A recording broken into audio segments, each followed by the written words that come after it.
ನಮಸ್ಕಾರ ಕರ್ನಾಟಕ, ಈ ನಿಮ್ಮ ಪೃಥ್ವಿ ಮಾಡುವ ನಮಸ್ಕಾರಗಳು. ನನಗೆ ಕಾಡಿದ ಪ್ರಶ್ನೆಗಳು ನಿಮಗೂ ಕಾಡಿರಬಹುದು. ಅಗ್ನಿಕುಂಡವನ್ನು ಮೊದಲಿಗೆ ಯಾಕೆ ಕರಗದ ಪೂಜಾರಿನೇ ಹಾಯಬೇಕು? ದೀಪವನ್ನು ಹಸಿ ಕರಗದ ನಂತರ ಯಾಕೆ ಮಾಡಬೇಕು? ಹೆಣ್ಣು ಮಕ್ಕಳು ಸಹ ಕೆಂಡವನ್ನು ಯಾಕೆ ಹಾಯಬೇಕು? ಇಂತಹ ಪ್ರಶ್ನೆಗಳಿಗೆ ಸಿಕ್ಕಂತಹ ಉತ್ತರ ಇಲ್ಲಿದೆ. ಆ ಅಮ್ಮನ ಗಂಗೆಯಿಂದ ತಗೊಂಡ್ಬಂದಿದ್ದೀರಿ. ನಿನ್ನೆ ದಿವಸ ಆ ಅಮ್ಮನ ಅಗ್ನಿಗೊಂಡಲಲ್ಲಿ ನಡೆಸ್ತಾ ಇದ್ದೀರಿ. ಅದಕ್ಕೋಸ್ಕರ ದೀಪ ಏನು ಮಾಡಿದೆ ಅಂದರೆ ಆ ಅಮ್ಮನಿಗೆ ಆರತಿ ಅಂತ ಮಾಡ್ತೀರಿ.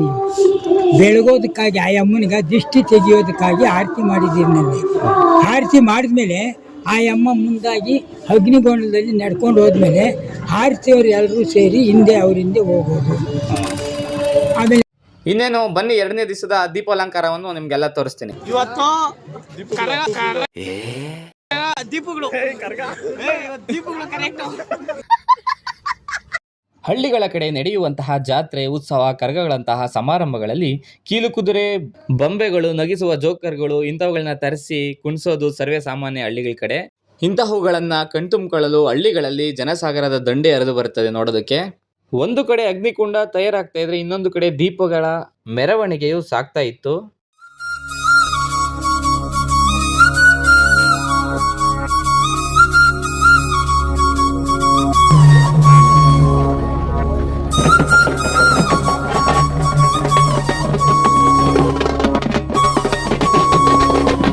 ದೀಪ ಹೊರುವಂತಹ ಹೆಣ್ಮಕ್ಳು ಬೆಳಗ್ಗೆಯಿಂದ ಉಪವಾಸ ವ್ರತವನ್ನು ಮಾಡಿ ಕೆಂಡವನ್ನು ಅವಾಗ ಮಾತ್ರ ಆಯೋದಕ್ಕೆ ಸಾಧ್ಯ ಆಗೋದು. ಈ ವಿಡಿಯೋ ನೋಡ್ತಾ ಇರುವಂತಹ ಎಲ್ಲರಿಗೂ 2/3/2026 ನಡೆಯುವಂತಹ ಹೂವಿನ ಕರಗಕ್ಕೆ ಸ್ವಾಗತ ಕೋರ್ತಾ, ಇದೇ ರೀತಿ ಹೂವಿನ ಕರಗದ್ದು ವಿಡಿಯೋ ಬೇಕು ಅಂತಂದ್ರೆ ನನ್ನ ಅಕೌಂಟ್ನ ಫಾಲೋ ಮಾಡ್ಕೊಂಡು ಈ ರೀಲ್ಸ್ನ ಆದಷ್ಟು ಶೇರ್ ಮಾಡಿ.